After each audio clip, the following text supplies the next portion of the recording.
Welcome to a very special edition of the Section 247 show, presented as always by Michael's Glass Company. It's 215-338-3293 for all your glass needs. I am the doc. I am joined by special guest from the Deliberation Room, formerly the Deliberation Room. He has a certificate of scouting authenticity, if that's what we're going to call it, from the New York Football Giants. Please welcome to the program, the savant of draft football, Brett Halpern. Brett, how are we today? Doing well, Mike. How you doing? Do I have to call you Doc? Or you don't have to call me Doc. You can call me Mike. People have called me much worse, so it's not really a big deal. You don't say. Yeah, it's true. So the fans were asking for this program. Everyone kept saying, "Hey, what are you guys going to do a mock draft show?"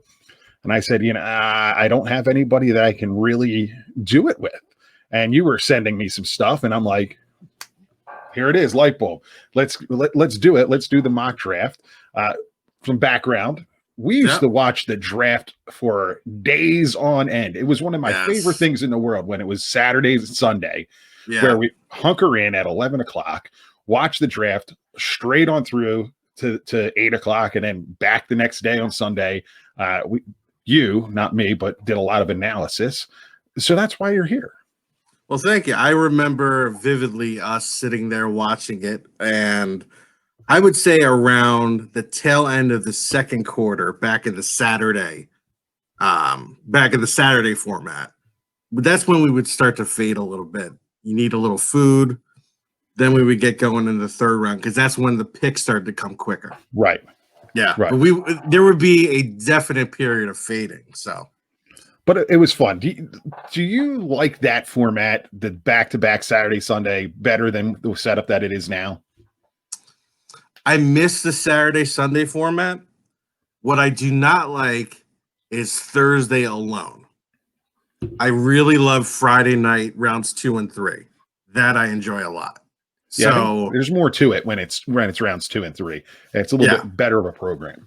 I would also say generally, I think that the NFL, obviously this year is different. And the other thing I just want to quickly mention, shout out to all first responders, all EMTs, people on the front lines going through this really difficult time. And my deepest sympathies to anyone who's lost someone during this unthinkable tragedy that we're going through. And I'm glad that we're able to do the show to provide some levity during the time. But anyways, going back to what I was going to say. I think the NFL, up until this year, has done a great job of creating an event out of the draft. Like, without question, even though I thought Nashville was cool, the Dallas thing, set aside everybody's feelings about Dallas. In the stadium, it didn't work, particularly coming off. That's true. The draft from Philly, that was just magical. The perfect weather, the perfect scene. That was, to me, the coolest thing I've ever seen. Chicago was okay. It was great in Philly. It was really good in Nashville. It'll be interesting to see. I mean, I guess what they were going to do here in Vegas sounded strange with the boat and everything else. I was waiting for the guys from Ocean's 11 or Ocean's 13. I choose not to acknowledge 12. The other one doesn't exist. Yeah. I was hoping for them to show up and steal a diamond or something like that. But that'd be a good idea. I really wish they would have. I get that you can't have all these people in a room, but when it was first announced with the change, I was hoping for them to go back to a hotel and have a bunch of guys just sitting there like it used to be. But it's going to be interesting to see how this all works out. Did you hear that today they had a little bit of a glitch for the mock draft? Yeah. So just wait for Russia to hack the whole damn thing. Not that we don't get into pop. No, we don't get into. That's an entirely different podcast. That's a different one. We don't do it here. Real quick before we get started, we're gonna do the rundown like we do on a normal show. This is a special show, but coming up this week, this will drop exclusively, as you see up there in the corner, on YouTube on Tuesday morning, 10 a.m. We're going to follow that up by the regular show, Tuesday night, 9:30, live on Facebook, YouTube, and Twitter at SEC247 Show. We're going to do an Eagles live reaction coming up on Thursday, and we're going to follow that up with you and I having a little bit of another interaction and taking a look at the whole draft sometime in the next week or so when it's actually over, because, we have to wait till next Sunday. That is true, and I will be honored to come back, as I am honored to join you on this show. All right, so here's the rundown. Here's how we're going to do this. It's a mock draft. It's pretty simple. I'm going to be like Roger Goodell. Who else? What was Jack Tunney? I'm going to make the announcement. I'm going to say the first pick in the 2020 Section 247 mock draft. Cincinnati is on the clock. So, and then you're going to pick, and we're going to talk about it. Excellent. All right. So go ahead. Okay. Well, so with the first pick, Cincinnati is going to be drafting Joe Burrow, the quarterback from LSU, 6'3", 221 pounds. He's former Mr. Ohio. Mike, I don't know if you know this. His father was an assistant coach at Ohio University. I did not know that. Bobcats. An amazing school. Go Bobcats. Go Bobcats. Wonderful female lacrosse program. They have amazing alumni. Nevertheless, he attended Ohio State, where he actually was beat out by Dwayne Haskins, transferred down to LSU. I think, Mike, what's really amazing is if we had this discussion about Burrow last year, he's a late round pick. Joe Brady comes in, who's now the offensive coordinator for the Carolina Panthers with Matt Rule, and helps him with his mechanics. And, as you know, Burrow just had probably the best single season performance of any quarterback ever in the NCAA. They're for 60 touchdown passes. I looked it up. Something that we should probably tell the audience. The audience probably knows with you, myself as well, we're both Rutgers fans. So Burrow threw for 60 touchdowns. During the last 4 years, Rutgers had 82 touchdowns. And most of them were in the first game of the year against the New Mexicos and the Morgan States and Howard. So just to put that in perspective, how amazing of a year it was. He does not have the biggest arm, but he has accuracy. He's athletic enough to manipulate the pocket, extend plays, and he's got moxie. You saw it. I think the first time you saw it was against Texas when they went down there earlier in the season. Big play. It was a third down in the fourth quarter. Climbed up the pocket, hit Justin Jefferson, who Eagles fans, don't worry, we're going to talk about him a little bit later. Hit him for a touchdown. This guy, there's the great picture of him in the locker room smoking the cigar afterwards. Yeah, I love that picture. He's not cocky the way I find Baker Mayfield to be, but he's got enough of it to be a leader as a quarterback. A little bit of an edge. Yeah, a little bit of an edge. You kind of have to have that. And it's good that you bring up Baker Mayfield, because Baker Mayfield has a lot of moxie too, but he's also an idiot. So That's where the difference comes in. I mean, could it be anyone else here other than Joe Burrow at number one? Or Cincinnati that stupid that they would go in another direction or trade out? I don't think so, except, look, and we're going to get to it shortly. If this were a different year, if teams had more access to Tua Tagovailoa, I wonder if having that access would dispel any of the concerns regarding his injury. Because frankly, if he doesn't have that hip injury, I have him as quarterback one. But because of the hip injury, I put Burrow as quarterback one and Tagovailoa as quarterback two. Either way, I think you're getting, at minimum, a solid starting quarterback. I don't see bust potential with Burrow. Is he going to be a top 3 quarterback? I don't know.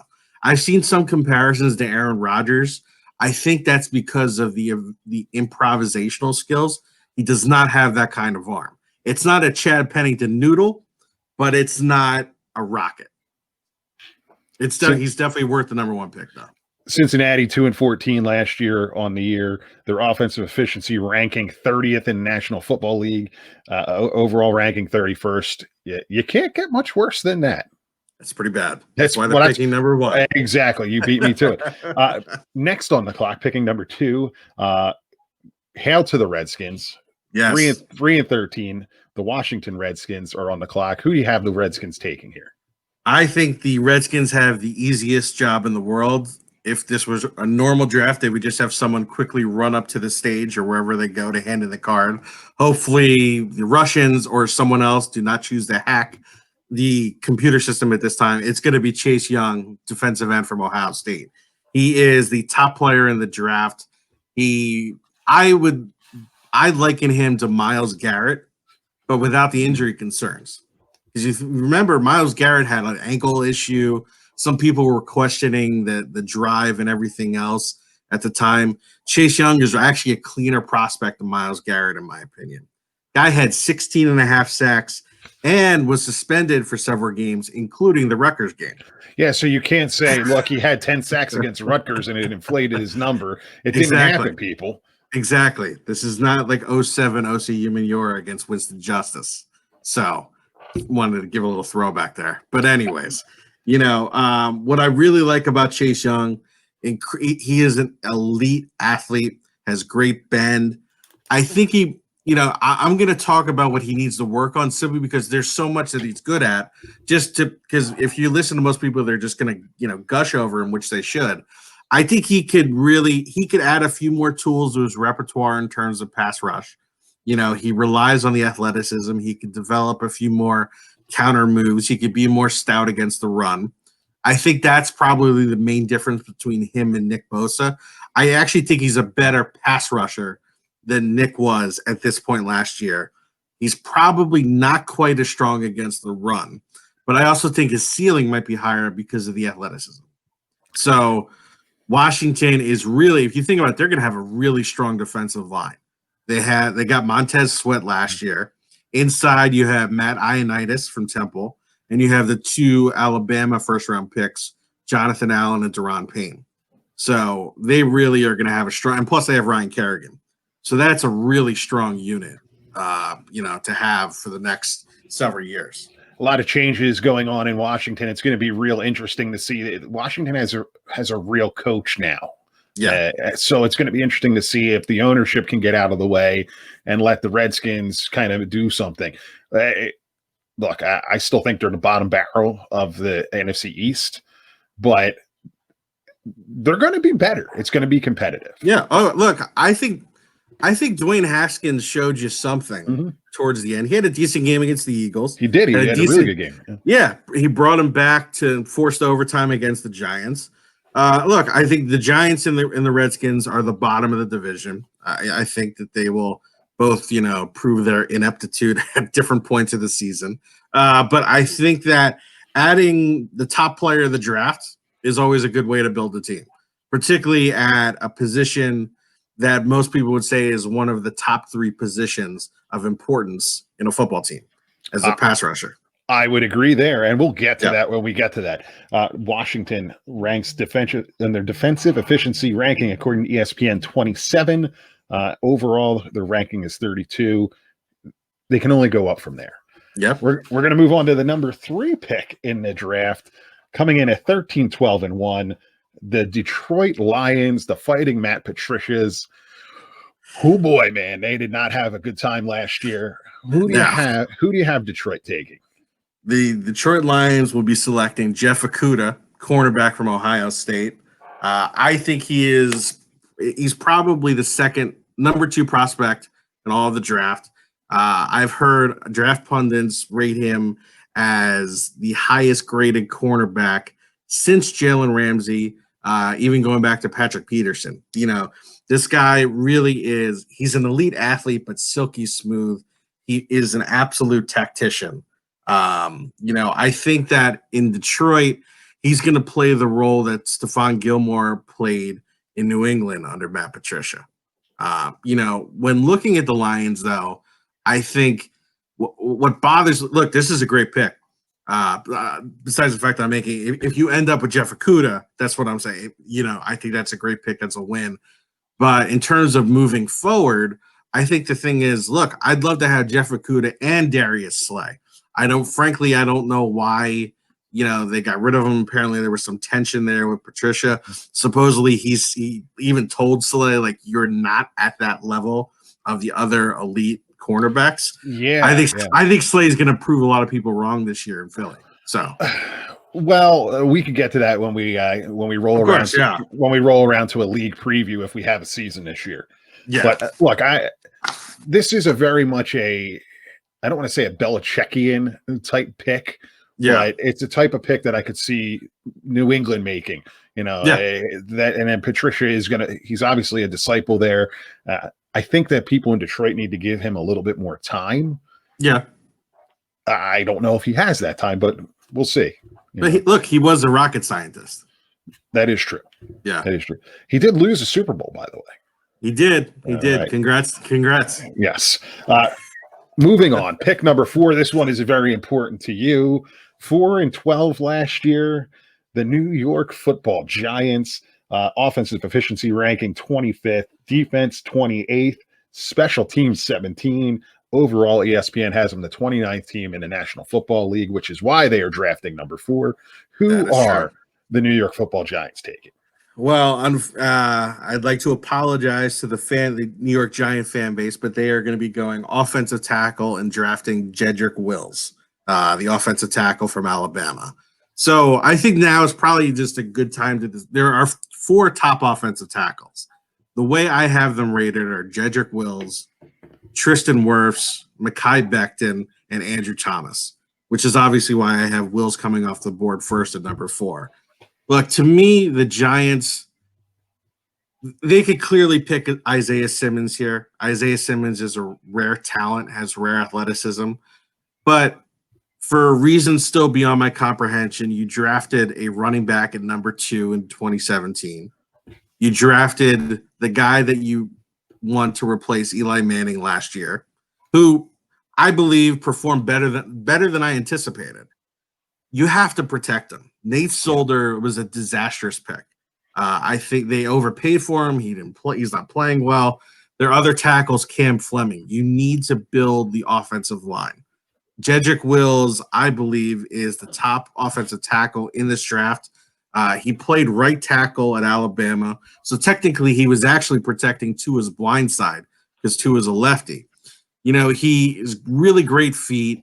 I believe he ran like a 5.05 540, which is really moving well. But if you saw his drills, just really clean, great hand placement. And he's nasty. He wants to finish the block. He wants the defender to end up on the ground underneath him, which is why I have him over Tristan Wirfs, who I'll talk about a little later. But to me, that's why, unless Dave Gettleman, who I'm frankly not a fan of, unless he believes that Isaiah Simmons is a Hall of Famer, then I believe you owe it to the offensive pieces you've invested in to draft offensive tackle. That's my belief. I agree with you. Look, it's not going to be a sexy pick. It's probably going to get shredded on WFAN. It's going to get shredded on the ESPN station up there. It's not going to be popular. Yeah. But you take the Eagles, for example. When they drafted Lane Johnson, he's still there. He's their cornerstone at tackle. You need that player. You need that player. You need that type of protection. I think it's a very wise decision if this is the direction that the Giants were going to go. That being said, as an Eagles fan, I hope they blow the whole thing. But I think this is a wise direction, and Giants fans, don't get all worked up. We're not going to see the video of that one dude flipping out anymore because nobody's going to be there unless they zoom it in. So you should have seen me when they announced Daniel Jones. To me, it was really bad. Just about Daniel Jones, real quick. Last year, they had different snippets on ESPN. Oh, in high school he was All-American and this and that. And when Daniel Jones was drafted, the only thing they mentioned, I believe, was like his brother or sister played. I think it was sister, like plays field hockey at Davidson. Yeah. Like, oh, well, that's great. What's Davidson's mascot? Oh my God, that's a good question. I'm putting you on the spot here. I don't know. Mascot. I don't know. You know what? I feel really badly. I used to know. Were they the Blue Jays? I don't think so because they're red. Oh, well, you never know anymore. You never know. I mean, maybe a Blue Jay because I'm thinking of Steph Curry's uniform. That's right. That's right. I forgot about that. Yeah. They do, yes. Gender identity issues. Moving on before we go down the road. Look, I think that the Giants would be, like I said, the Giants would be wise here to protect the quarterback. I agree with you that the Saquon Barkley pick. Look, you build around your quarterback in the National Football League. Great player. I mean, great player. Great kid. Great player. Absolutely. Yeah, there's nothing to complain about him. I hold nothing against him from 6 years ago. You know, he can move. He can do what he needs to do. A tremendous player to watch. But the Giants would be smart here to protect their assets. Absolutely.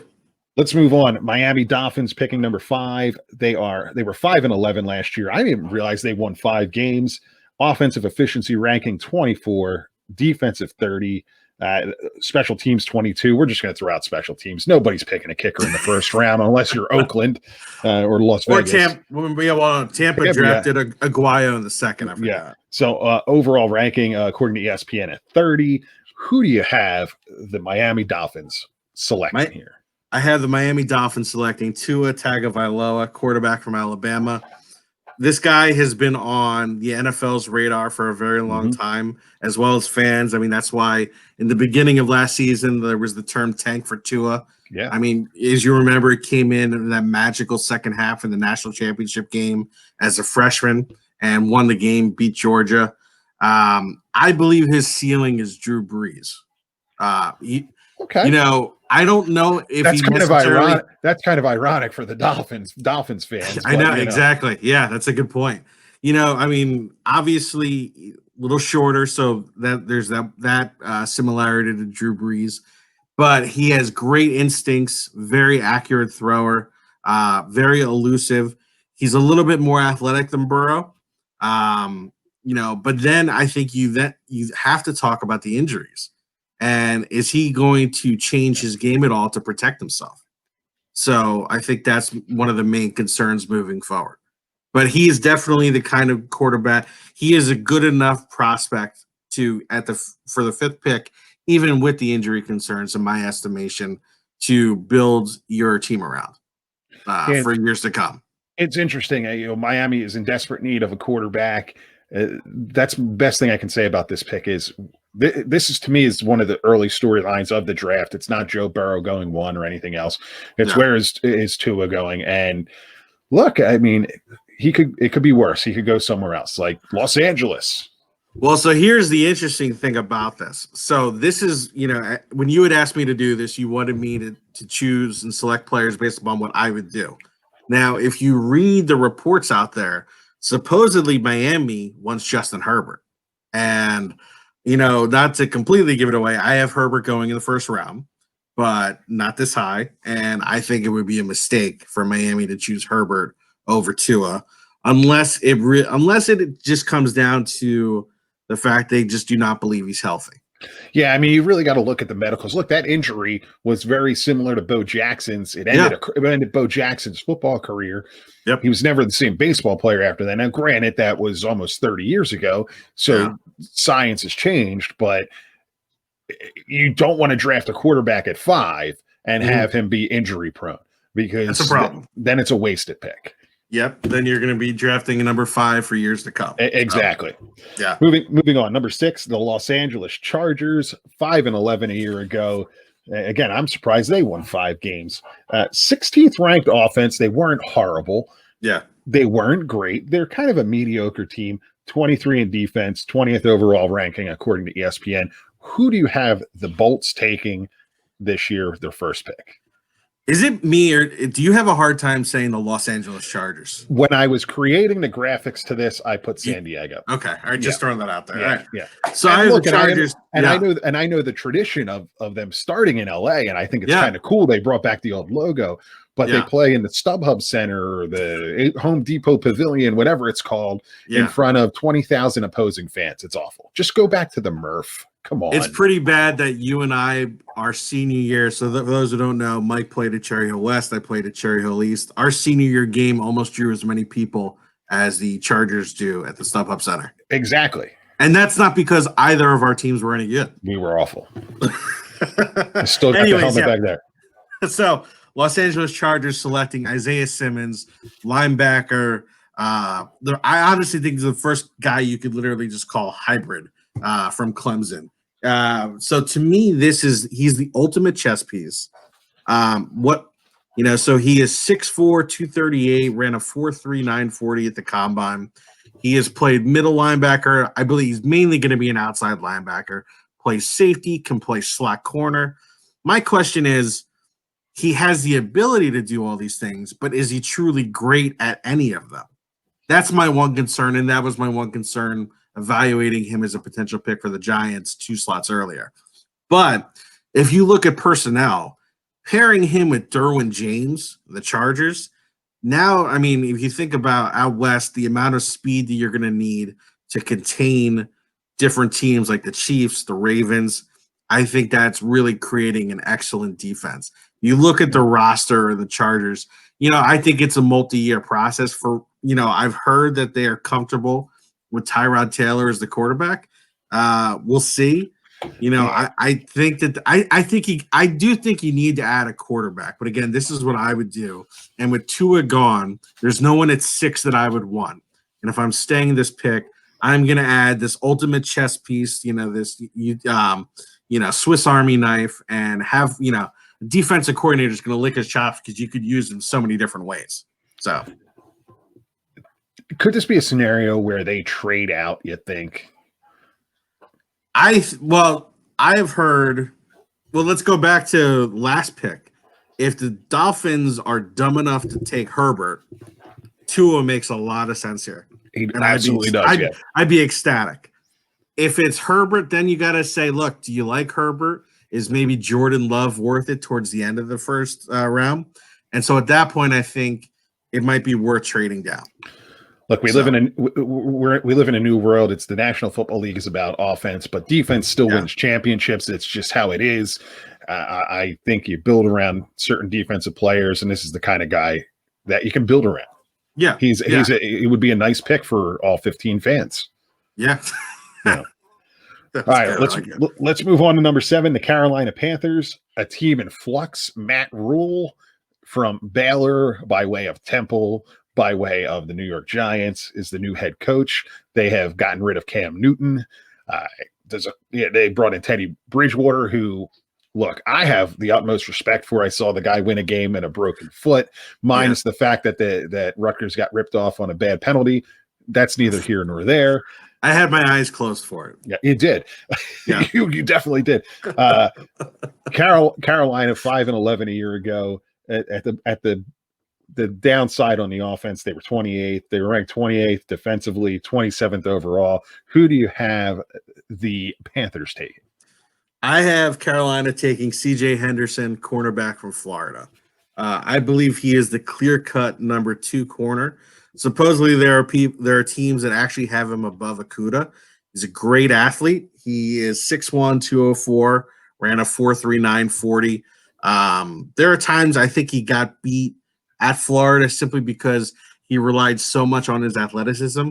He was trying to goad quarterbacks and bait them by holding off a little bit on the receivers. But he has the prototypical size, and you're going to see that with some of the other corners drafted later in the first round that I've selected.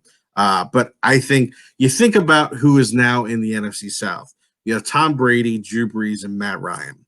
Panthers lost James Bradbury to the Giants. Decent cornerback, we'll see. But nevertheless, they had a glaring hole there at corner. There's definitely a few other ways they could go, but that is the NFC South is now a passing league, and you're going to need guys to cover. So for me, that's why C.J. Henderson, who I believe I think this is probably maybe the ceiling as to where he could go in the draft, but he's good enough that it still makes sense.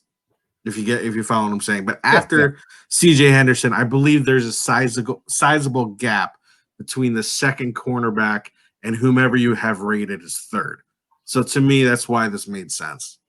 I also think that another thing that we need to think about when looking at these drafts, some of these teams that are picking this high, we're evaluating Tua, we're evaluating Joe Burrow. Let's not, forget who the quarterback is coming out next year with Trevor Lawrence at Clemson, who I think probably next to Andrew Luck will be graded as the highest prospect ever at quarterback. And you also have Justin Fields from Ohio State, so who would probably be, some may view him as the top 2 quarterback this year as well. So I think Carolina is one of those teams that might be positioning themselves. Not, I don't want to call it tanking, but building to have a spot for Trevor Lawrence. They're trusting their process is what they're doing. Yes, there you go. That's a good Philly term. I like that. Yeah, exactly. Yeah. Forgive me, I forgot about that. Let's move on. Number 8, Arizona Cardinals, 5-10-1, offensive efficiency 13th, defensive efficiency 31st, overall ranking 26th. Who do you have the Cardinals taking? I have the Cardinals selecting Derek Brown, defensive tackle from Auburn. So if this were several weeks ago, I would tell you that they're going to draft one of the top wide receivers. However, thankfully for the Cardinals fans, there's a person named Bill O'Brien that exists. And the Cardinals are one of several teams that were able to fleece him, and now they have DeAndre Hopkins. So that need is not as pressing. I think maybe they still might get someone in the later rounds. They have a lot of receivers now to go play that air raid that Kingsbury runs. So that's why I went defense, Derek Brown. I think you have someone there. Derek Brown, to me, when I watched him play, reminded me of Ndamukong Suh at Nebraska. Okay, wow. So if you look at him, somewhat limited athletically, not going to wow you like other D tackle prospects. I mean, I think 6'5", 326. He was actually a little bigger. Ran a 5.16 40, which that guy's moving, but it's not elite athleticism. But he's strong. He's got a motor. There are highlights of this guy chasing down running backs 30 yards downfield. And, as you recall, as a former lineman, myself as a former lineman, that takes a lot of effort. And for a guy like that to do that in the SEC is very impressive. I don't think he is as refined as a pass rusher, similar to Suh, because Suh, you don't really view Suh as a pass rusher. No, he's not. Yeah. He's going to he's going to collapse the pocket. He's going to bull rush you, but you don't think he's not Aaron Donald in that sense. Right. But, to get a guy like Ndamukong Suh, the 8th pick, plus you think about it, that's going to allow him to perhaps take up blockers and even open up more for, I like to call him John Jones' brother, Chandler Jones. So, most people just refer to him as Chandler Jones. But anyways, with Chandler having, I think he had like 19 sacks this past season. So, you're just going to build that defensive line. I thought maybe they might go offense, but I think they have enough faith in their offensive tackles right now that this is the pick to make. Hopefully Chandler Jones stays away from the stuff that John Jones can't stay away from. Allegedly. Oh, yeah. Allegedly. Let's move on. Number 9, Tony Khan, AEW's Jacksonville Jaguars, 6-10 a year ago. They traded one of their quarterbacks. It's Minshew Mania. Who do you see Jacksonville taking? And have you watched AEW? Give me your quick thoughts on that. I know that this is a football mock draft, but we have to mention it. We were able to slide a wrestling reference in. Let's totally fine. Absolutely. Yes, I have watched AEW.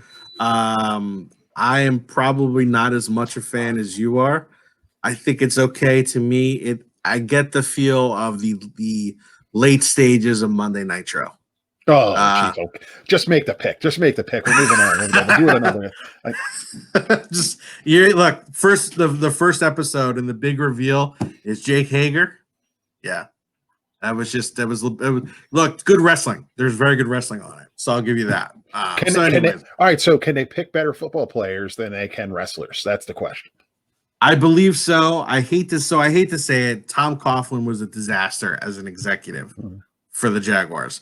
This team is in complete chaos. I don't know if you saw today, Yannick Ngakoue was literally fighting with the cons on Twitter. Yes, I saw that. I mean, did everything short of curse them out. Right. So this team is in complete flux.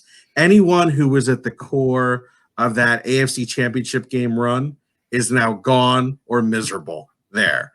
So they really need to start over. I have them taking Tristan Wirfs, offensive tackle, Iowa. This is an incredibly safe pick. Oh yeah. Tristan Wirfs is incredibly athletic, lit it up at the combine, ran a 4.85, had an amazing vertical. The kid was a state champion, I believe it was shot putter, and the state champion wrestler. Now, particularly in the state, coming from Iowa, that's impressive. Broke Brandon Scherf's powerlifting records while at the school. The thing is, particularly for a guy who was a wrestler in high school, he doesn't have that nasty, which is why I had rated Jedrick Wills ahead of him. But this is a guy who's incredibly clean. Look, as you know, guys from Iowa are well coached, Kirk Ferentz and everything else. So they end up being good pros. He's going to be, at minimum, a solid starter, whether it be right tackle, left tackle. He's susceptible to inside moves. I think he's best suited for a zone scheme. But I think you're able to move Cam Robinson into guard and have him a tackle. And it's a good building block because, honestly, I think the Jaguars are going to be picking in the top 10 to 15 for the next few years as they undo the disaster that was the crotchety and crabby Tom Coughlin era. Because he was pissed off at the Giants, forced him out. Yeah, it was a nightmare. I'm amazed Doug Marrone kept his job, by the way. That is true. There was rumors that Doug Marrone was going to lose his job, and those rumors had Doug Marrone circling around Piscataway in an airplane, and for a little while there. Thank God that didn't happen. Yes. But you can't go wrong picking an offensive lineman from Iowa. You can't really go wrong picking an offensive lineman from most Big Ten schools. Some. That's true. Some you can. We'll get to them. The only one was Robert Gallery. Remember him? Yeah, I do remember him. Oh my God, I forgot about that guy. Yeah. Let's move on. Let's move on to the Cleveland Browns drafting 10. I mean, holy, what happened here? They're not drafting in the top 5. That's pretty impressive. It is, but when you look at the talent on that team, it actually is, to me, a problem that they're drafting 10th. This team should have been better. They should have been better. Well, let's talk about the elephant in the room there right now, and that's the new uniform. Do you like it or not? That uniform, yes. I was gonna go on a rant when we reached another team that unveiled theirs today. Oh, we'll get talk to that, about that's awful. Yeah. Yes, I'm glad that the Browns returned to their classic uniform. I've also heard that they're trying to incorporate in the Cardiac Kids orange pants, which would be nice. I don't mind the brown with the orange. It's okay occasionally, but I think this may even serve them well. You look good, you play good, and there's no one look good in that old uniform. No. Not the most recent uniform of the Browns. So do they trade Odell Beckham Jr. or is he on the team come the beginning of the season? I believe he's on the team in the beginning of the season. I had heard the Vikings rumors. I don't think that made sense from a cap perspective for Minnesota. So I would roll with them. And this is why for the 10th pick, I would draft Mekhi Becton, offensive tackle, Louisville. I think when, they got all these sexy pieces, the Browns, and they forgot you need someone to block and keep Baker Mayfield upright. It's amazing, though, that in spite of that offensive line, Nick Chubb ran as well as he did. Sure. So you're bringing in a guy who literally can, if he were to cannonball into Lake Erie, might flood the entire city. I mean, he actually, I believe he will immediately be the second largest human being in the NFL. I think Trent Brown still will top it, but I mean, the guy's 6'7", 364 pounds. It's a big man. This sounds like a 1980s era WWE villain that Hulk Hogan was supposed to wrestle. Yeah, so, Vince McMahon's all over this guy. If he doesn't make it in the NFL, yeah, that's true. You got a spot in Titan Towers. He carries the weight very well. Ran a 5'1", 40, but then I think blew his hammy, so he was out the rest of the combine. What you see with him is that when he gets his hands on you, it's over. People literally, you will watch tape and see other human beings fly in directions that they did not want to go, simply because Mr. Becton wanted him to go that way, which is very impressive. The problem is he's still very raw, and when he gets tired, he starts bending. The other problem, the thing that I do worry about the most, he has a tendency to grab as opposed to keeping his hands tight, which I like to call the Eric Flowers hug. And that's a little bit problematic. I haven't heard anything regarding coachability issues. Now, supposedly he was flagged for, I don't know if you heard about this, for a test. So, that might affect it. But, I mean, they're with the new CBA and everything regarding, I don't see it as much of an issue. So the rumor and innuendo, as some people like to say, is that it was a little bit of the marijuana. He was hitting the bud. It's not gonna matter. It doesn't matter because that, like you said, in the CBA, it's not ruled out, but it's not what it was. We're advancing as a civilization, I guess. Yeah. So so just real quick, I think that if you look at Cleveland's offseason, the fact that they added Jack Conklin at right tackle, it allows Mekhi to come in at left tackle. And now you're really going to be able to protect Baker. This is the year that Baker's not – there's no more excuses. Right. He has to deliver. I think they need to make the playoffs or you move on from Baker Mayfield. Yeah, it's definitely put up or shut up time for him. Yes, sir. Let's move on. Number 11, the New York Jets, 7-9 a year ago. They're the Jets. I have dear family members who I have to counsel because of their Jet fandom. And, look, I think that you drafted Sam Darnold. It's very similar. It's a similar story to the Giants. You got to protect them. Mm-hmm. And fortunately for them, as I had mentioned, there's 4 top tackles. The 4th one is still available. They're drafting Andrew Thomas, offensive tackle, Georgia. He probably has the lowest ceiling of the 4, but may have the highest floor. Kid came in as a freshman, started at Georgia, which is very impressive. Not as much of an athlete as the other 3, limited that way, but has super long arms, needs to get a little stronger, lower level is in the legs, which I think he'll do once we return to normal and have he has a pro strength and conditioning program. But to me, this will open up and allow for Sam Darnold to develop and progress and see his reads. Yes, they need a receiver, but I think because of the wide receiver depth in this class, they can get one in the 2nd round. So you mentioned wide receiver. We have not had a wide receiver picked yet. That is certainly Philadelphia fans are going to be looking at that. Why don't we move on to Las Vegas? The Las Vegas Raiders, which is weird, 7-9 a year ago. They were pretty effective offensively. They were ranked 6th according to ESPN. 32nd on the defensive side, though. Where do you see the Raiders picking here? Well, who do you see the Raiders picking? They're picking at 12. So that was very good foreshadowing, by the way. Even though he's no longer, I may or may not have it at a list. I don't know. So even though Al Davis is no longer with us, this definitely seems like an Al Davis pick. I have the Raiders taking Henry Ruggs III, wide receiver from Alabama. He is 5'11", 188, ran a 4.27 40, which supposedly he and others were very disappointed with.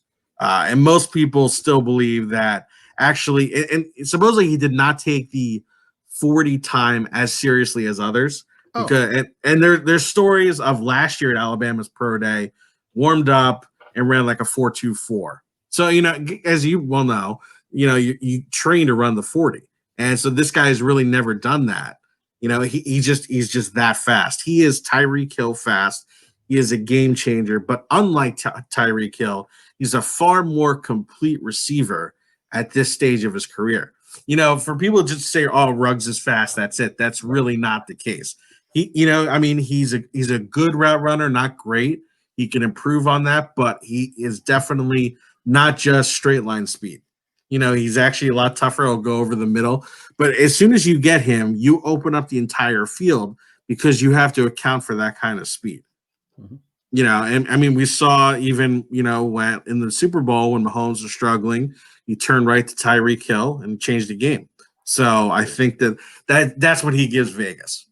It's going to be interesting to see him if he falls there with a guy like John Gruden to see how that whole thing progresses. Let's move on. Number 13 from Indianapolis, traded from Indianapolis, the San Francisco 49ers, 7-9. This is an interesting pick. There's a lot going on here with the Niners that 13 is very, very very, very talked about right now, I guess is the best way to put it. There's talk that the Niners might trade out because they have a pick later in the first round. Yeah. Where do you see this going? So as you mentioned, they only have 5 picks right now. So they definitely are open for business. They could supposedly they may trade back from 13. They may even trade back from 13 and 31. So they just want to acquire picks. If they were to keep it, I would draft CeeDee Lamb, wide receiver from Oklahoma. Philadelphia is hating you right now after these 2 picks.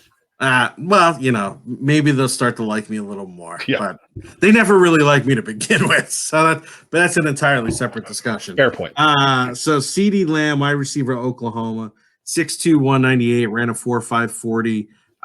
This was the key guy for Kyler Murray, for Jalen Hurts this year. I think he frankly made Jalen Hurts a guy who may have even gone undrafted to a second-round quarterback.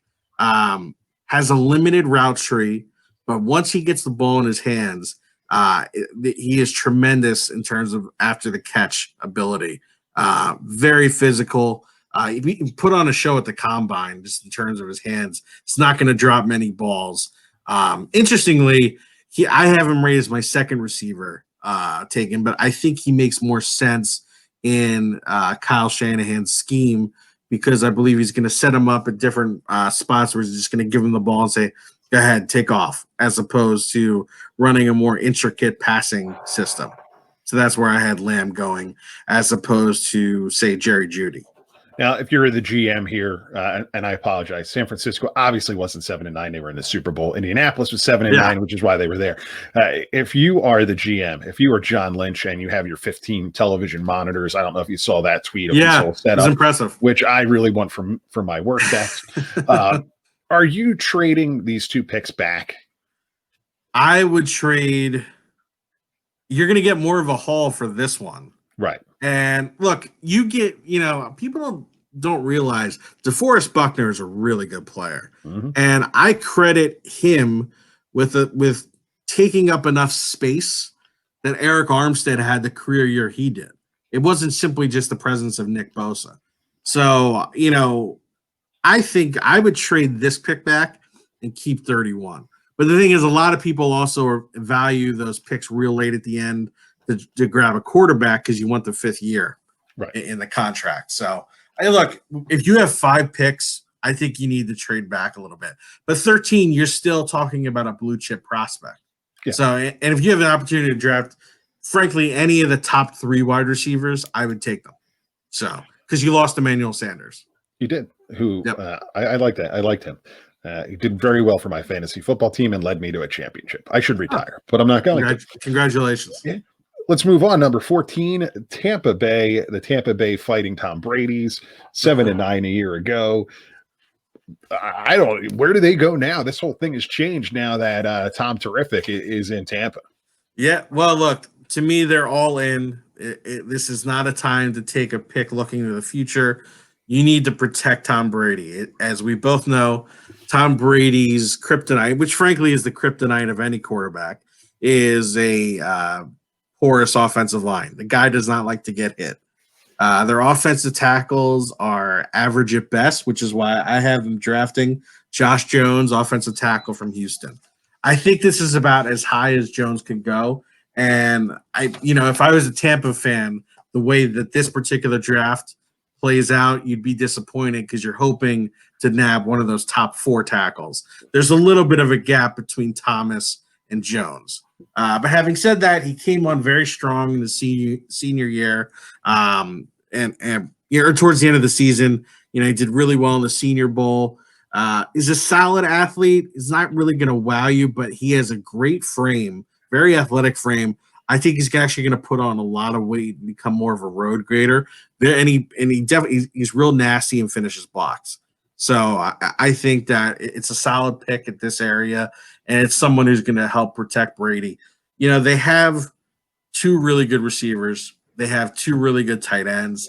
So I didn't think they needed to go that route, and their defense is actually quite good. They're good. They have a good running back too. I mean, I think there's more serviceable running back. There's more weapons. There's more weapons around Tom Brady now on paper absolutely than there was in New England a year ago.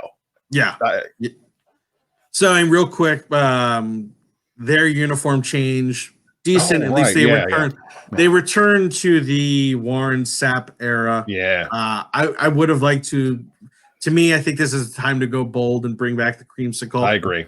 But I'll take that as compared to the monstrosity that they were wearing. The alarm clock numbers. I mean, it's look what they did is slick. I like what they did. I don't mind them keeping the larger logo on the helmet, but going back to that more streamlined look on the jersey and pants. I agree with you. Yeah. Let's move on to 15 to another team that needs to change their uniforms at some point here in the near future. Because damn it, it's not 1995 anymore. The number 15, the Denver Broncos, 7-9 a year ago. They are an interesting team. They're mediocre. I mean, the record says so. Your record says you are what you are, but where do you see Denver go? I have Denver. If this works out the way it is, they are super happy right now. And I guess emailing or however they're going to be submitting the picks, it's going to be Jerry Jeudy, wide receiver, Alabama. He's actually my wide receiver one. He is probably the best route runner. Some people have said he's the best route runner as compared with Odell Beckham. That's how good of the route runner he is. Yeah. He's been great for several years now. He is just he's a tactician, loves the craft, doesn't rely on athleticism. He really relies on setting you up and all of that. I would say the two things that worry me with Jerry Jeudy, and keep in mind, I still have him as my wide receiver one.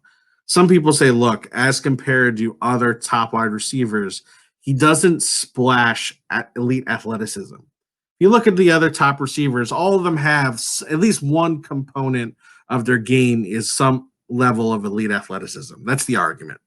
And Jerry Jeudy doesn't necessarily have that. Even though, he actually ran, I believe it was like a 4.45 40. So that's a lot faster than you and I. Yeah, so. that's athletic to me. I mean, but and look at it. If he joins Denver, now you have a really nice offense. Drew Lock played really well towards the end of the year. Cortland Sutton emerged as a top wide receiver. Pair him there. Now you're going to take some of the pressure off him. They had Phillip Lindsay, and now they added Melvin Gordon. I don't really know if they needed him, but he's still a good piece to have. Sure, absolutely. Yeah, and because Josh Jones was gone here, I thought it wasn't necessarily the spot for an offensive lineman. So it's the way the board fell. Right. But I think they'd be really happy to have Jerry Jeudy at 15. This is where you get into your interesting spot when it comes to Thursday night in the first round. This is where the real strategy comes into play. And this is where pieces are going to be moved. We're obviously not doing fantasy trades here. We don't know that. Yeah. But this is where you're going to see pieces start to move. Let's move on. Number 16, 7-9, the Atlanta Falcons, offensively, number 12, 24 on the defense, number 32 on the uniform. What the hell was that, since we're talking uniforms?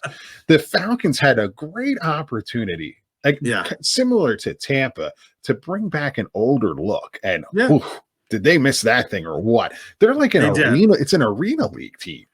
Yeah, it's really bad, particularly the one that fades from black to red. Oh, it's awful.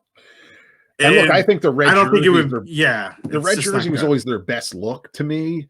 Yeah, to do that goofy thing like Texas Tech in NCAA 14, it's not good. No, there's nothing good to be said about that uniform change. No. It's quite frustrating. But having said that, so what poor schmuck is going to wear that uniform? Well, I dare you to call Javon Kinlaw, D-tackle from South Carolina, a poor schmuck. That's a good point. He'll be a very rich schmuck after that point who can kick my ass. Exactly. Anyone who's 6'5", 324. I want to say it was Connor Rogers from Bleacher Report called him a bull in a china shop.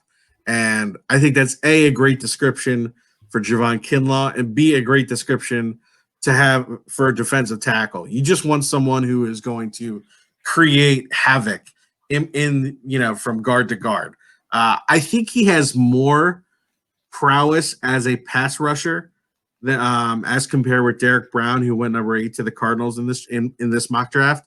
But he doesn't play at on the same consistent level, which is why to me I have him as the second defensive tackle. There's times where he disappears a little bit, not really effort. It's just I don't know if it's just he's relying so much on the strength, forgets his technique. But there's times when where you see Derek Brown pop in a game, a South Carolina game. Javon Kinlaw sometimes is a little bit quieter. And really, that's the only reason I had him as defensive tackle too. But here, pairing him up with Grady Jarrett, you still have Tack McKinley on the outside. They brought in Dante Fowler. That could be a nice little, front four, on passing downs for Atlanta. So there you have it. Let's move on to nobody's favorite team, 17, Dallas Cowboys. Yeah. Hopefully at this point they don't have a quarterback, but whatever. That is what it is. Who do you have the Cowboys taking? A mediocre Dallas team. Screw them. I'm letting. It's funny. I try not to be a homer about it, but okay. sometimes you just have to. That's all right. Look, to me, you guys have pretty much owned them for the last several years, so you have the rights to make fun of them as much as you want. So I have them taking Caleb Von Chase from LSU. He is, frankly, I think he will be really good for that team. So he was actually, I think you may know, LSU, you have to be voted to wear the number 18. Yeah. It's kind of, there's a few teams, like Temple, the single digits are a big deal. Michigan, there's, I forget which number it is for Michigan. It's in the 90s, I think. I think so, yeah. 98? Is it 98? It might Something be. like that. But so LSU's is number 18, and it's a big deal when you're voted to have that. And this guy had the honor. He's a redshirt sophomore, still young. That's crazy. Super young, but very talented. And I think if you pair him up with DeMarcus Lawrence, it'll be a nice pass rush for them. Did a really nice job against some of the top talent. He is super long, but he's still able to dip and bend, get around the corner. I think as he continues to grow into his body, and B, continues to just learn the craft, he's going to be a very good player. So, unfortunately, I hate to tell all Philadelphia, New York, and Washington fans, I think this would be a very good get for the Cowboys. I agree with you, and that's unfortunate. Let's move. Next couple picks are teams that have already drafted, so they're coming into their second pick of the first round. Yeah, I think these are some teams where you can look at maybe trade possibilities. Let's go first with number 18, Miami. Yeah, so Miami, I have them taking Austin Jackson, offensive tackle, USC. Let's talk about this kid's only 20 years old, and I think if you watch his tape, it's really it's almost unfair to judge him. I'm not sure if you heard the story. He actually in the offseason prior to last year donated bone marrow to his sister. Yeah. So he wasn't able to participate in the strength and conditioning. So particularly imagine as a 19-year-old missing out on a summer of strength and conditioning before going to play D1 football. So I really think that, people who are commenting on his lack of strength, you're not recognizing he missed out on a crucial time that he's now going to be able to recapture in the pros. So, but having said that, still super athletic, 6'5", 322, 5'07", 40, has a great frame. He's a true left tackle. Some of the other guys previously that we mentioned have played right tackle. He is a true left tackle build.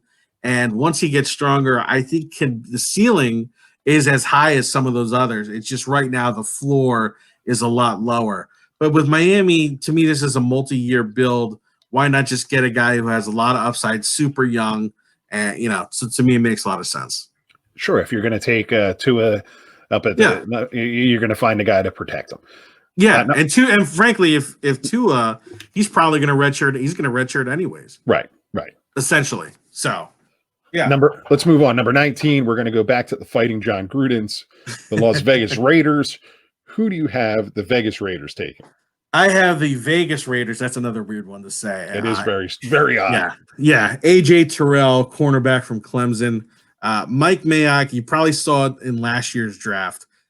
except for Max Crosby, who came from Eastern Michigan, who I loved as a rookie. He loved guys from Clemson and Alabama. He actually took A.J. Terrell's teammate last year, Trayvon Mullen. So now he gets to just team him up with his old teammate. A.J. Terrell has the new age size, length, speed of a cornerback. He had a great first half in the national championship game against LSU. Then he had to deal with Jamar Chase, who is a guy who we will be talking about at length several years from now as the top wide receiver. Would have been the top wide receiver in this draft. That's how good he is. And people, kind of crap on A.J. Terrell for that performance. To me, there's really nothing you could do at that point. The defensive line wasn't getting home. And whatever, people have some bad outings. Having said that, he has the traits that you like as a mid to late first round cornerback. Very good hips for a guy his size, willing tackler, and this really shores up a need. And you're teaming him with his old teammates, so I think it makes a lot of sense. And Mayock just really likes those big program guys because they've been guys like who playing Clemson, playing the SEC. They've been dealing with this kind of talent for 4 years, and they've been playing in atmospheres that are frankly even more daunting than a pro atmosphere and in big games. So it makes sense. Nobody will be playing in an atmosphere like that when they go to Jacksonville at number 20. And also, frankly, nobody's going to be playing in any atmospheres. So well, that's a good point too. Nobody's going to be around anybody, but that's besides the point. It's not official yet. Number 20, the Jags up with their second pick of the first round. Who do you have them slotted here? Who do you have? I have them with this pick. You have 2 picks in the first round. To me, this is where it makes sense to take Justin Herbert, quarterback from Oregon. I don't know if I'm a believer in Gardner Minshew. I admire the guy. I liked what I saw. I don't know if those skills necessarily translate into developing a perennially competitive team. Justin Herbert is probably the most polarizing. Justin Herbert and then Jordan Love, probably the 2 most polarizing prospects in this year's draft. The guy has all the measurables, 6'6", 236, ran a 4.68. 6'6", wow. Yeah, and 4.68 is faster than Wentz. Yeah. So, look, he's one of these guys, looks great in shorts, and also, sometimes looks great from quarters 1 to 3.5. And he also, to his credit, had a very good Pac-12 championship performance against a very strong Utah defense. Played well against Wisconsin in the Rose Bowl, despite, by the way, Wisconsin's excellent kick returner, who now is playing for a certain Rutgers Scarlet Knights. If they play football this year. Yeah, or whenever they play football again, he will return. Yeah. But he will be their returner. Maybe. So our next Janarian Grant. Nevertheless, Justin Herbert at certain times just makes befuddling throws. And yes, that's right. I said befuddling. So it's my word of the day, and I got it in there. So you shake your head. He also does not deal with pressure well. And the other thing that is an issue with him, he grew up literally like 3 blocks from the campus at Oregon. He's never left home. It's a little weird. People think he was afraid to come out last year because he didn't want to go to New York and deal with the big lights there. So is there a personality issue? Now, look, Eli Manning was quiet, and so is Justin Herbert, but I don't know if this guy has the fire. That's what a lot of people question. To me, that's why you push him down to 20. If he was the guy who played all 4 quarters really well, he's probably your first pick because in shorts, he beats Burrow and Tua every day. He's got the stronger arm. He's more athletic, but just makes throws where you're like, what is he doing? And throws that sometimes he gets away with them at the college level. You're not going to get away with those at the pro level. But at 20, I think, and look, pro coaches are going to look, give me an opportunity with this kid. I'll coach him up. It'll be fine. But you notice I wasn't going to put him with a team like the Raiders because I don't think he could deal with a guy like Gruden. Not many people can. Now, Marone is a tough guy, but I kind of thought, all right, Jacksonville, quieter, just, Sure.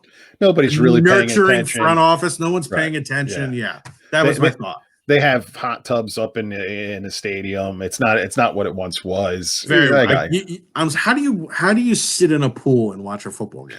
how do you sit in a pool and watch a baseball game too? I mean, it's That's right. Is that Arizona? Arizona. It's one of those questions that I don't know. How do you sit in a hot tub? Period. Everyone's like, look, we need to enhance the game day experience. Growing up, yes, I'm sorry, all you Philadelphia fans. I grew up going to Giant games, as I still do. I enjoyed being uncomfortable. Part of the experience is the discomfort and having to get through that. We dealt with that at Rutgers. That's why we got seat cushions. It's like Veteran Stadium. Veteran Stadium was a dump. Yes. Giant Stadium was a dump. RFK was a dump. All these places, but they had character. Then there was the one in Dallas. Let's move on. Big pick here for this program. Yes. For this program here, Sports Talk Philly. You see it up in the corner at 21. The Philadelphia Eagles. Who do you have them picking? Philly fans, look, I took care of you guys. The board fell very well. You now are going to have Justin Jefferson, wide receiver, LSU. And if I were an Eagles fan, I would be ecstatic with this pick. 6'1", 202, ran an excellent 4.43 combine. Most of the guy, I remember Daniel Jeremiah Jeremiah has taken the spot of Mayock on the NFL Network. When he was talking about Justin Jefferson as he was getting lined up to run the 40, he's like, look, he's not going to run that fast, but I'm telling you, he's really good. And then he's like, see, look, he ran a 4.43. It's fine. So and then he's like, oh, yeah, because he definitely ran a lot faster than anticipated.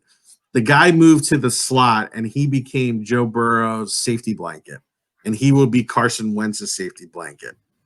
He is a dramatic upgrade over Nelson Aguilar. Dramatic. Look, my trash can's a dramatic upgrade over Nelson Aguilar at this point. And I appreciate everything Nelson Aguilar did for the Eagles, but look, at this juncture, but he is a legitimate upgrade. Right. You had to go wide receiver here. You did luck out that Jefferson's still available. You could have gone linebacker. There's two really good linebackers who I'm foreshadowing a little bit who are drafted coming up soon that I think would have looked really good in the, I guess, was it the midnight green? I prefer to say Kelly green. It just sounds better too. But it's not the uniform anymore. By the way, really quick, because you guys won a Super Bowl in these uniforms, they're here to stay. So you can't touch them. You have an emotional attachment to them now? I don't have an emotional attachment to it. If you're asking me, I say that you go back to the Kelly green and silver. But there's an argument that can be made that you can't get rid of them now. Yeah, I just think they should add silver pants, and that would make it look a little bit different. Look, if this was the pick the Eagles were going to make, I like it. But you're going to find out my complete opinion on it tonight on our live show at 9:30 p.m. We have Paul Bowman from Sports Talk Philly coming on. We're going to discuss it then, what the Eagles should do. So I'm going to leave you with that little bit of a little nugget there. What do they call that? A lead or something like that. No, that was very good. Yeah, but real quick, so they could go linebacker. I also thought maybe this might be a place to take the local boys, Cesar Ruiz, because you could draft Jason Kelsey's replacement. Right, which they need to do. At some point they're going to need to do. Right. Unfortunately, that happens with everybody. So there you have it, Philly fans. You don't hate me completely as much. Let's move on. 22 Minnesota.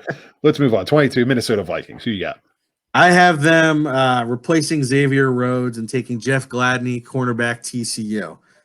This guy, 5'10", 191, ran a 4.48. For those of you that may remember, he is very much of the mold of a former TCU cornerback, Jason Verrett, who unfortunately just cannot stay healthy. It was really good. This guy is a press cover, is a little shorter, but literally just will stick to you like glue.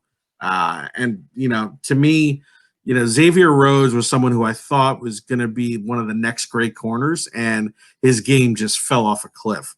I don't think you need to replace Xavier Rhodes to have the exact same kind of player. Just get a great cover guy, because that's the one thing Rhodes could not do last year, was cover anyone. So to me, Gladney is the best of the remaining guys in terms of just straight coverage, which is why he's going to Minnesota. Moving on, number 23. I couldn't tell you the last time that I've seen this team draft number 23 without making a trade. The New England Patriots. This is kind of weird, a weird spot for them. Who do you have the Patriots taking? I have the Patriots. Hold on, before we get into that, the uniform is off. Terrible, disgraceful. We're uniform guys, as we've mentioned. Everybody's uniform here. The Patriots had a unique opportunity here. Sure, they could have gone to the throwback, but they could have done something a little bit different. They look like they're just giving up. Brady's gone. We're just going to look like shit. They're upgrading their color rush uniform to the main uniform. It looks awful. Makes me want to rush to the bathroom.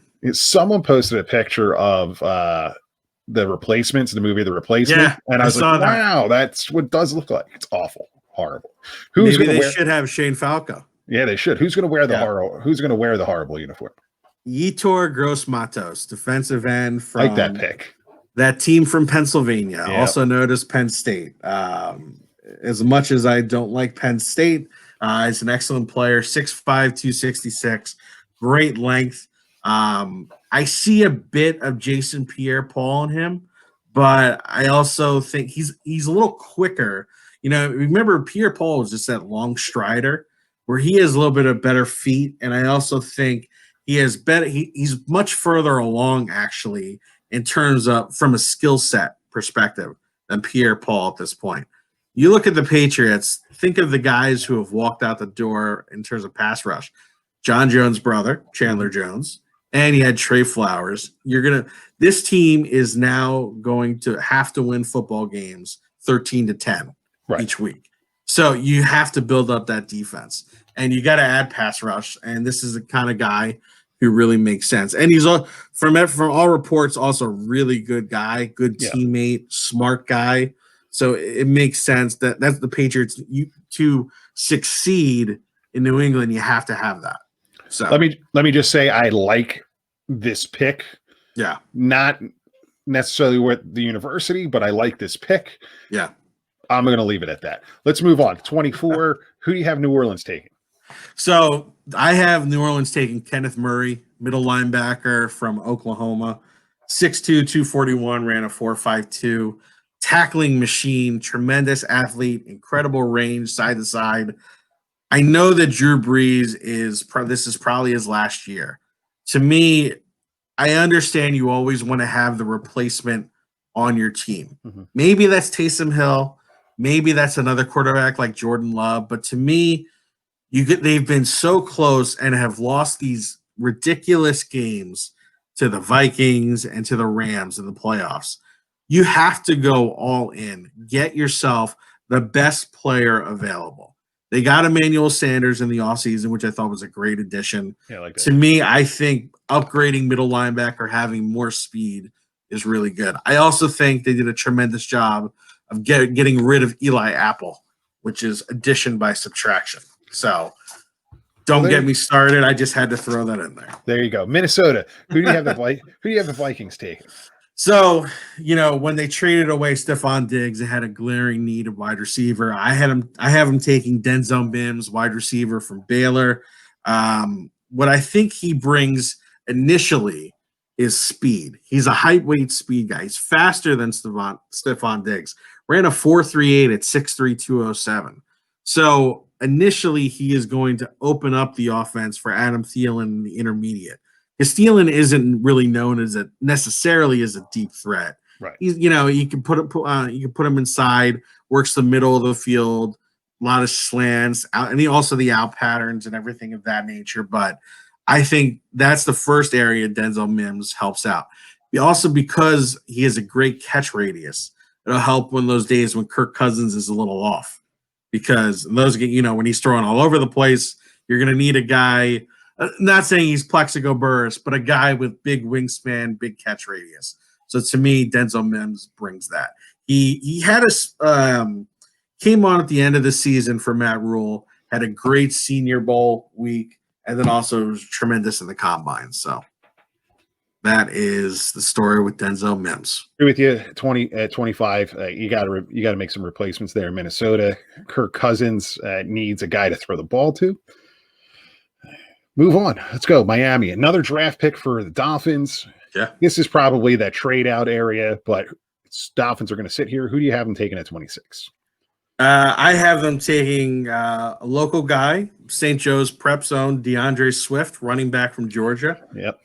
He is my top running back. Frankly, I believe he's a top 15 prospect. I just simply do not value the running back position as highly. I don't believe you need to draft them in the top 15, even though how amazing Saquon is and Christian McCaffrey and some of these other top guys. DeAndre Swift could easily be among the best in the league. He is the next in the line of great Georgia running backs from Gurley, Chubb, Sony Michel. Very just well-rounded, very good in the passing game, can run outside the tackles, inside the tackles, sets up his blocks really well, is explosive. He has that extra gear when needed, will not shy away from contact, but is also elusive. He's really just that all-around back that Miami would love to have when building. You have your quarterback, your offensive tackle, and your running back for the next several years. So to me, that one just makes sense. Agreed with you that running back is not valued. It's not a value pick anymore, or it is a value pick, I should say. It's not an elite pick anymore. Yeah. Look, I like this pick. I like this pick for Miami.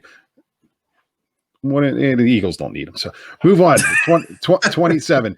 Seattle. This one, I when you sent this to me, my exact reaction was wow. So who do you have? Yeah, well, frankly, I don't know why you have it as a wow, because this guy honestly could go anywhere from around pick 15 to the early second round. So I have Cesar Ruiz, center from Michigan, Camden, New Jersey native, played his high school ball at Camden High School for his first 2 years, then transferred down to IMG Academy before going to play with Michigan as opposed to his former local state university, but probably a good move on his end. I would say he is the top interior offensive lineman. If a team needs him to play guard, he could. But this is a kid who, I'm sure you remember back when, as we follow high school kids in this area, this kid was always playing center. Yeah. So and when scouts write about him, they really talk about his advanced skills with respect to ability to get the snap to the quarterback, get his hands in place, his feet where they need to be. Really, just a tactician in terms of being a center. I think he really only struggles with the strongest of nose tackles, but frankly, most centers do. And most centers also don't have his kind of size and girth. If you think about Garrett Bradbury was the top center last year. It didn't have the size of Ruiz, 6'3", 307. He's a big boy. He's a big boy. Yeah. So, always happy for, Camden County kids, former Olympic Conference, now local, West Jersey football, local boy. Local product. Yeah, local product. So, happy for him. And if you look at it with Seattle's offense really is, as much as it's about Russell Wilson, it's about pounding the ball with Carson and then Rashad Penny to take and to set up the play action to that monster DK Metcalf. And so, that's a big boy. But so to have a strong center like Ruiz, you have DJ Fluker, who's a gigantic human being, Dwayne Brown, some other just big, strong guys in that offensive line. To me, that just it fits exactly what they want to do. So I think it'd be a good pick, and wherever he goes, I wish him well. So agreed. Let's move on. 28, Baltimore Ravens. Who do you have the Ravens taking here at 28? I have Baltimore taking a guy. This guy is a better football player than an athlete. He's a really good football player. AJ Epinesa. Really like that pick. Yep. Yeah. Now, I don't know if he's a defensive tackle or a defensive end. Well, that's why I put in defensive line, because I don't know what he is either. So, he weighed in, he was 6'5", 275. But, go down to Baltimore, eat some of those crabs and all the other, Pip Beef, he could be Yeah. 295 before you know it. Yeah. He's got to stay away from that ESPN zone, right? Yeah, don't go to the ESPN zone. Stay away. Stay away The from pizza's not too good. Stay away from stay away from the Natty Bow. You know, you don't want any of that stuff. Like, I like this guy. I like this guy as a player.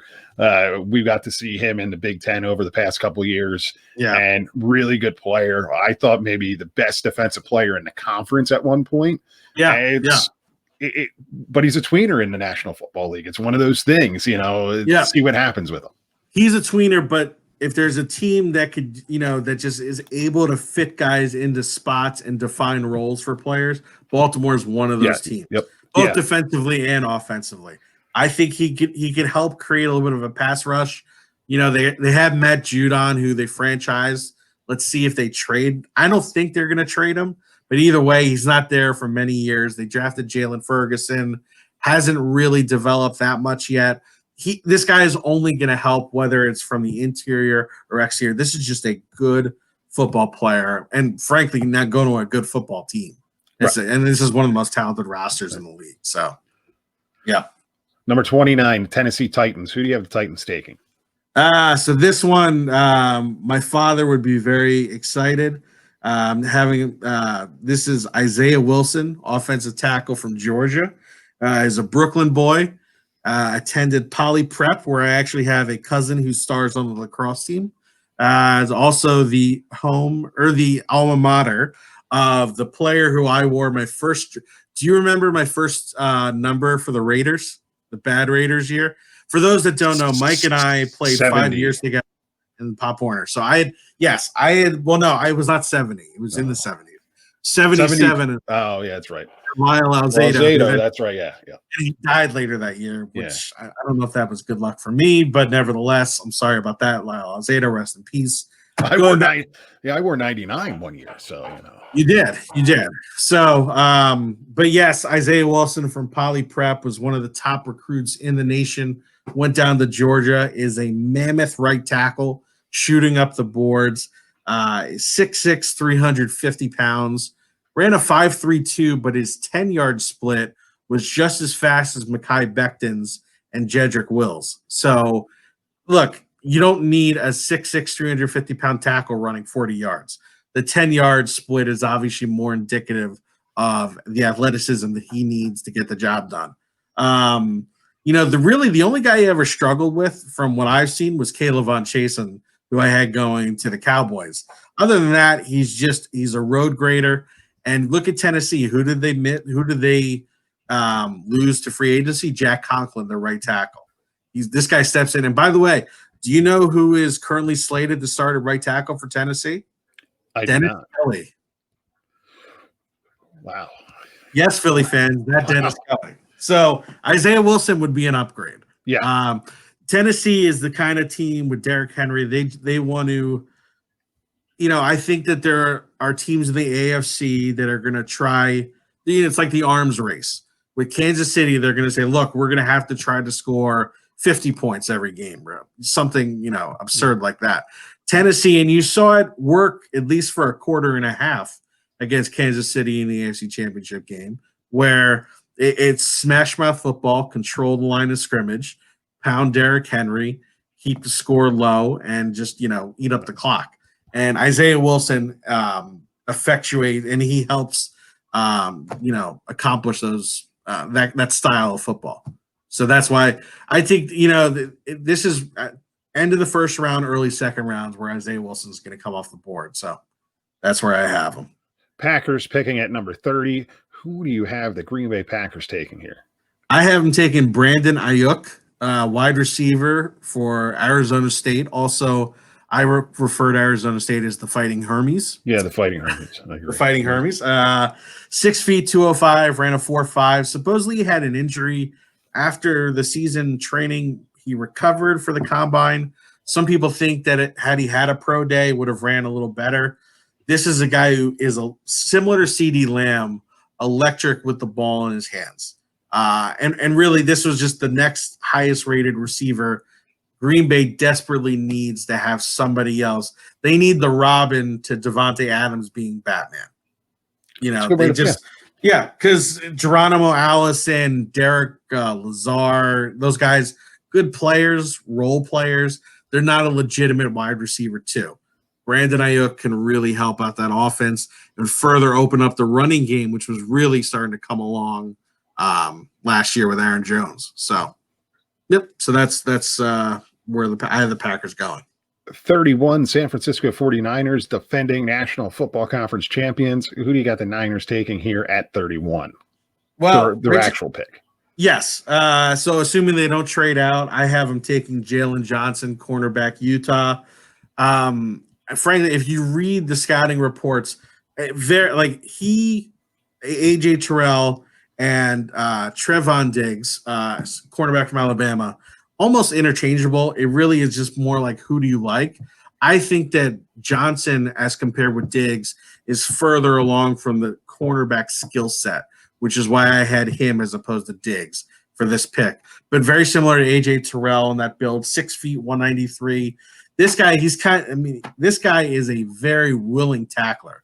He likes to get his nose in, very good with run support, which San Francisco is just a fast physical defense. Mm-hmm. So I think that makes sense. And Richard Sherman's not getting any younger. So that is true. I forgot he was there. Yeah. 32. The Kansas City Chiefs, the world champion Kansas City Chiefs, the Fighting Andy Reids. Who do you have the Chiefs taking at 32, assuming they pick here? Yeah. So congrats to Big Red on finally getting the ring. Finally. He's definitely a guy who the entire league likes and respects, and it was glad that he got it. I have him going Patrick Queen, linebacker from LSU, 6 feet, 229, ran a 4.5, can play outside linebacker. Could probably play middle linebacker in a pinch. Just a great playmaker with exceptional range. This guy really, towards the end of the season, came on, was making all the interceptions. Whenever there was a big play made by LSU, it seemed like it was this guy. And he was really like the leader on that team, aside from Chason. I think he has really good ability to cover tight ends and running backs. And I think that, look, it's an embarrassment of riches with that Kansas City roster. I've heard the reports that if Ruggs falls, that they may trade up and try to get him. I don't see Ruggs getting anywhere close enough. They could go interior offensive line, maybe a Cesar Ruiz or the next rated center. But if you look at the guys they've had there previously, I don't think they value it enough. They could also go running back, but I think that they could pick up someone later in the draft for that. And finally, they could also go defensive tackle. Their top D tackle, Chris Jones, was franchised. It's probably unlikely that he's going to be on that team for longer than 1 year.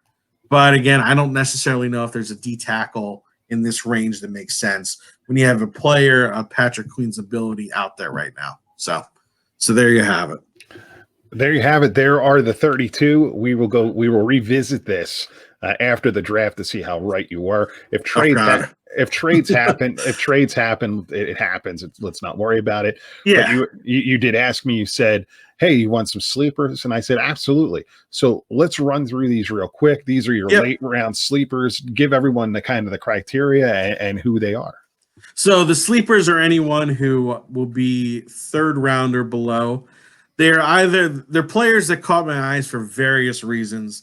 I told Mike I would give him one at each position level, or each position group, excuse me. The first one at quarterback is Cole McDonald from Hawaii, 6'3", 215. Actually ran a 4.58, which is that's pretty fast. This guy, he's kind of like a wild man. They were commenting he actually cut his hair for the combine, which may have made him run faster. As a football junkie, there's nothing better when you've had a great day of games and you finally come home and there's still that 2 a.m. Hawaii game. And, so I think he's a guy who, if a coach tries to bring him in and do a little bit of the read option, I think that he has a chance to stick in a roster. Running back, I have Michael Warren, Cincinnati. 5'9", 226. This guy is just a bulldozer in between the tackles. I really like that running style. And I think that each team has a need for that third running back not flashy or anything, but when there's injuries, you just need that guy who is comfortable to run between the tackles. And to me, that's Michael Warren. The guy I really like coming out of Cincinnati, which is a program I has killed Rutgers over the years back when in the Big East. The next one is for wide receiver, another local guy. I always will try to highlight local guys just for pride of Delaware Valley and also New Jersey high school football. Juwan Johnson, who is technically from Oregon. He went to Penn State. He is the brother of George Johnson, who was defensive end for Rutgers, played in the NFL for 8 years. Graduate of Glassboro High School, 6'4", 230, ran like a 4.58. He has a huge catch radius. He struggles a little bit with drops. He's known as one of the best run blockers, though. And to me, a guy who's that willing to be a run blocker, I think that combined with perhaps some special teams, you could stick on a roster. Yeah. So tight end, I have Dalton Keene from Virginia Tech. I love my H-backs. It's like one of those positions that is underappreciated, but those guys always just make things happen. This guy, he just sneakily would always make a big play here and there for a Virginia Tech team that has seen its better days, still has one of the best college football entrances of all time. But yeah, 6'4", 253, 4'7", great motor, good hands, just finds his way to fight for the first down. But position flexibility for sleepers, I think, for people who are going to be drafted 4th round through 7th round, flexibility is key. And so this guy, the traditional H-back, so that's why I really like him. Offensive line, I have Jonah Jackson, guard from Ohio State. For those that don't know, he was back in the day when we were we're loyal followers of Scarlet Nation, which is a website that used to be under the Rivals umbrella, now under 24/7. The Rivals rankings had Jonah Jackson as a 2-star coming out of Pennsbury. And to his credit, this guy got every ounce of athleticism, strength, and capability out of his body. Was a captain. I believe he was a captain for Rutgers. He was a captain. And then, and made a smart move by leaving to go to Ohio State. I think it was it kind of wasn't the unwritten word was that, I think he was upset over Blazek leaving. Yeah. The offensive line coach who took a job in North Dakota State. And he went to Ohio State, was named a captain, which really shows you the kind of leadership skills the guy had. And immediately was just entrenched as one of the starting guards. And he also, again, position versatility because he played a little bit of center at Rutgers. I think this is a guy who's going to stick in the league. Agreed. He's a 5th round, 6th round guy, but he's always managed to overcome any athletic deficiencies with just hard work. And he's a good football player. So, I wish him the best. And he's definitely getting drafted 5th, 6th round. So, defensive line, I had Khalil Davis.